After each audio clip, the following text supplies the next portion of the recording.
I first became fascinated with octopus at an early age. I grew up in Mobile, Alabama. Somebody's got to be from Mobile, right? And Mobile sits at the confluence of 5 rivers, forming this beautiful delta. And the delta has alligators crawling in and out of rivers filled with fish, and cypress trees dripping with snakes, birds of every flavor. It's an absolute magical wonderland to live in if you're a kid interested in animals to grow up in. And this delta water flows to Mobile Bay and finally into the Gulf of Mexico. And I remember my first real contact with octopus was probably at age 5 or 6. I was in the Gulf, and I was swimming around and saw a little octopus on the bottom. And I reached down and picked him up and immediately became fascinated and impressed by its speed, its strength and agility. It was prying my fingers apart and moving to the back of my hand. It was all I could do to hold on to this amazing creature.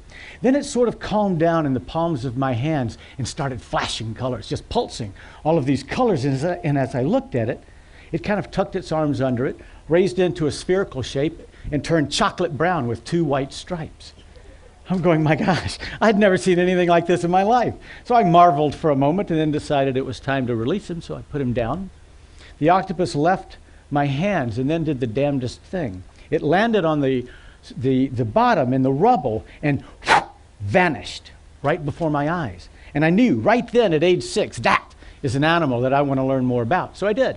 And I went off to college and got a degree in marine zoology, and then moved to Hawaii and entered graduate school at the University of Hawaii. And while as a student at Hawaii, I worked at the Waikiki Aquarium.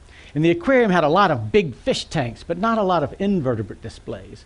And being the spineless guy, I thought, well, I'll just go out in the field and collect these wonderful animals I had been learning about as a student and bring them in. And I built these elaborate sets and put them on display. Now, the fish in the tanks were gorgeous to look at, but they didn't really interact with people, but the octopus did. If you walked up to an octopus tank, especially early in the morning before anyone arrived, the octopus would rise up and look at you, and you're thinking, is that guy really looking at me? He is looking at me. And you walk up to the front of the tank, then you realize that these animals all have different personalities. Some of them would hold their ground. Others would slink into the back of the tank and disappear in the rocks. And one in particular, this amazing animal, I went up to the front of the tank, and he's just staring at me, and he had little horns come up above his eyes. So I went right up to the front of the tank. I was 3 or 4 inches from the front glass, and the octopus was sitting on a perch, a little rock, and he came off the rock, and he also came down right to the front of the glass. So I was staring at this animal about 6 or 7 inches away, and at that time, I could actually focus that close. Now, as I look at my fuzzy fingers, I realize those days are long gone. Anyway, there we were staring at each other, and he reaches down and grabs an armful of gravel and releases it in the jet of water entering the tank from the filtration system, and this gravel hits the front of the glass and falls down. He reaches up, takes another armful of gravel, releases it, same thing. Then he lifts an arm. So I lift an arm, and he lifts another arm, and I lift another arm. And then I realized the octopus won the arms race because I was out and he had 6 left. But the only way I can describe what I was seeing that day was that this octopus was playing, which is a pretty sophisticated behavior for a mere invertebrate. So about 3 years into my degree, a funny thing happened on the way to the office, which actually changed the course of my life. A man came into the aquarium. It's a long story, but essentially, he sent me and a couple of friends of mine to the South Pacific to collect animals for him. And as we left, he gave us 2 16mm movie cameras. Said, make a movie about this expedition. Okay, a couple of biologists making a movie. This will be interesting. And off we went. And we did. We made a movie which had to be the worst movie ever made in the history of movie making. But it was a blast. I had so much fun. And I remember that proverbial light going off in my head thinking, wait a minute, maybe I can do this all the time. Yeah, I'll be a filmmaker. So I literally came back from that job, quit school, hung my filmmaking shingle, and just never told anyone that I didn't know what I was doing. It's been a good ride.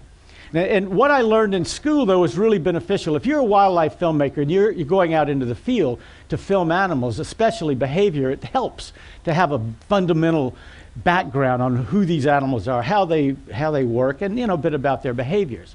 But where I really learned about octopus was in the field as a filmmaker, making films with him, where you're allowed to spend large periods of time with the animals, seeing octopus being octopus in their ocean homes. I remember I took a trip to Australia went to an island called One Tree Island, and apparently evolution had occurred at a pretty rapid rate on One Tree between the time they named it and the time I arrived, because I'm sure there were at least 3 trees on that island when we were there.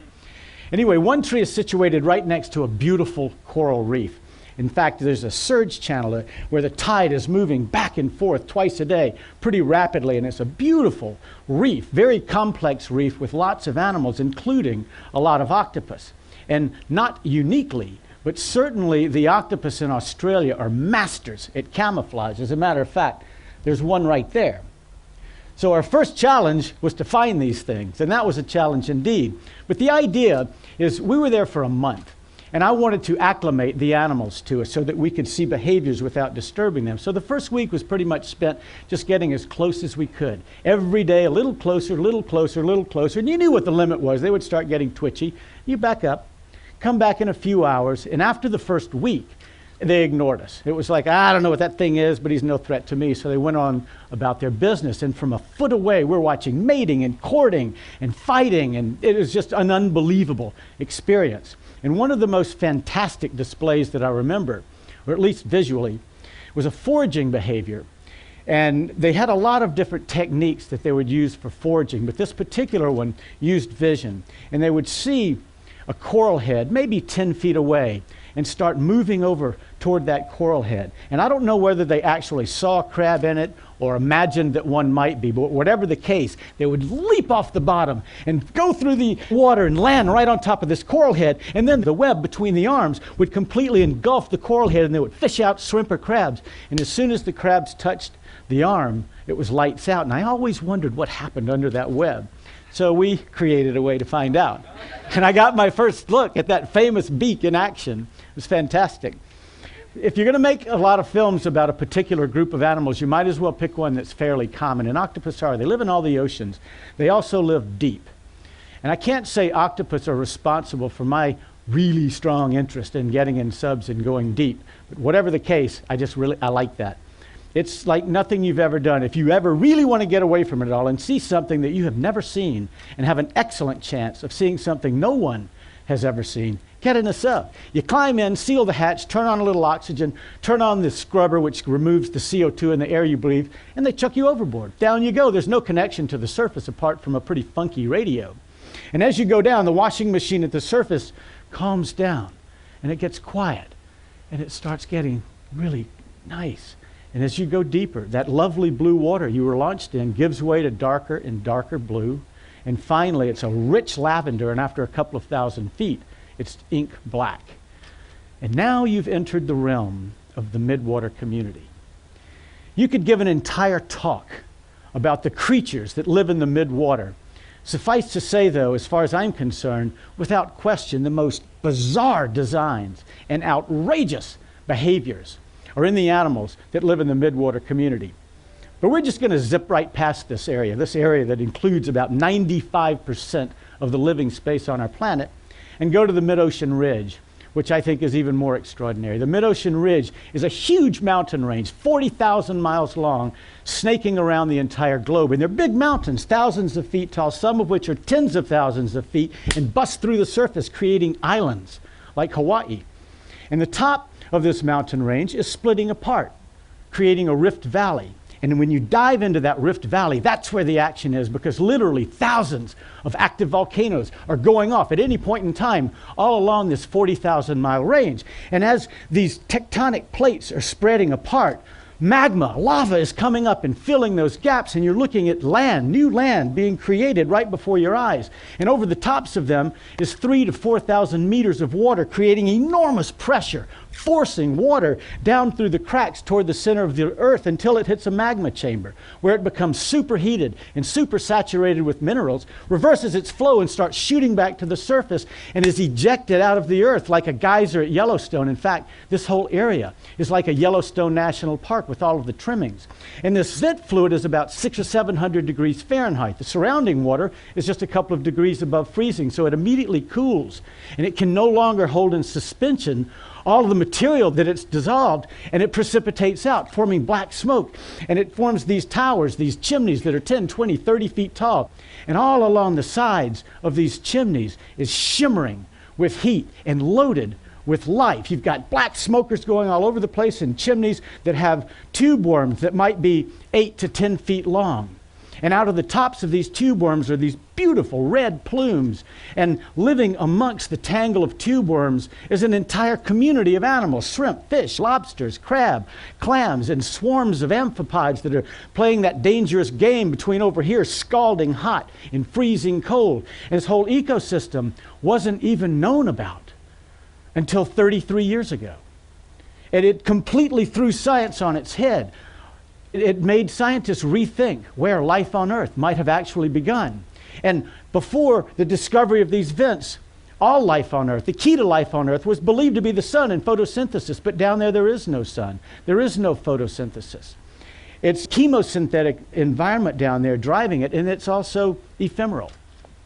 You might film this unbelievable hydrothermal vent, which you think at the time has to be on another planet. It's amazing to think that this is actually on Earth. It looks like aliens in an alien environment. But then you go back to this same vent 8 years later, and it could be completely dead. There's no hot water. All of the animals are gone. They're dead. And the chimneys are still there, creating a really nice ghost town. An eerie, spooky ghost town, but essentially devoid of animals, of course. But 10 miles down the ridge, there's another volcano going. And there's a whole new hydrothermal vent community that has been formed. And this kind of life and death of hydrothermal vent communities is going on every 30 or 40 years all along the ridge. And that ephemeral nature of the hydrothermal vent community isn't really different from some of the areas that I've seen in 35 years of traveling around making films, where you go and film a really nice sequence at a bay. And you go back, and I'm at home, and I'm thinking, okay, where can I shoot? I know where I can shoot that. There's this beautiful bay, lots of soft corals and stomatopods, and you show up, and it's dead. There's no coral, algae growing on it, and the water is pea soup. You think, well, what happened? And you turn around, and there's a hillside behind you with a neighborhood going in, and bulldozers are pushing piles of soil back and forth. And over here, there's a golf course going in. And this is the tropics. It's raining like crazy here, so this rainwater is flooding down the hillside, carrying with it sediments from the construction site, smothering the coral and killing it. And fertilizers and pesticides are flowing into the bay from the golf course. The pesticides killing all the larvae and little animals, fertilizer creating this beautiful plankton bloom, and there's your pea soup. But encouragingly, I've seen just the opposite. I've been to a place that was a pretty trashed bay. And I look at it, just yuck, and go and work on the other side of the island. 5 years later, come back, and that same bay is now gorgeous. It's beautiful. It's got living coral, fish all over the place, crystal clear water, and you go, how did that happen? Well, how it happened is the local community galvanized. They recognized what was happening on the hillside and put a stop to it, enacted laws and made permits required to do responsible construction and golf course maintenance, and stopped the sediments flowing into the bay and stopped the chemicals flowing into the bay, and the bay recovered. The ocean has an amazing ability to recover if we'll just leave it alone. I think Margaret Mead said it best. She said that a small group of thoughtful people could change the world. Indeed, it's the only thing that ever has. And a small group of thoughtful people changed that bay. I'm a big fan of grassroots organizations. I've been to a lot of lectures where at the end of it, inevitably, one of the first questions that comes up is, but what can I do? I'm an individual, I'm one person, and these problems are so large and global, and it's just overwhelming. Fair enough question. My answer to that is, don't look at the big, overwhelming issues of the world. Look in your own backyard. Look in your heart, actually. What do you really care about that isn't right where you live? And fix it. Create a healing zone in your neighborhood and encourage others to do the same. And maybe these healing zones can sprinkle a map, little dots on a map. And in fact, the way that we can communicate today, where Alaska is instantly knowing what's going on in China, and the Kiwis did this, and then over in England they tried to, and everybody is talking to everyone else. It's not isolated points on a map anymore. It's a network we've created.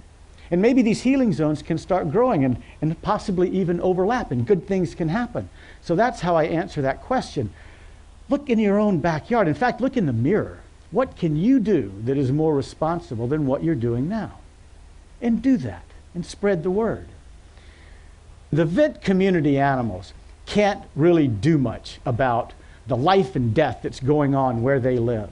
But up here we can. In theory, we're thinking, rational human beings, and we can make changes to our behavior that will influence and affect the environment, like those people changed the health of that bay.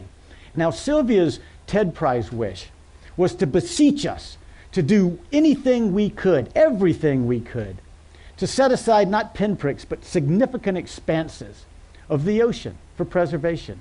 Hope spots, she calls them. And I applaud that. I loudly applaud that. And it's my hope that some of these hope spots can be in the deep ocean, an area that has historically been seriously neglected, if not abused.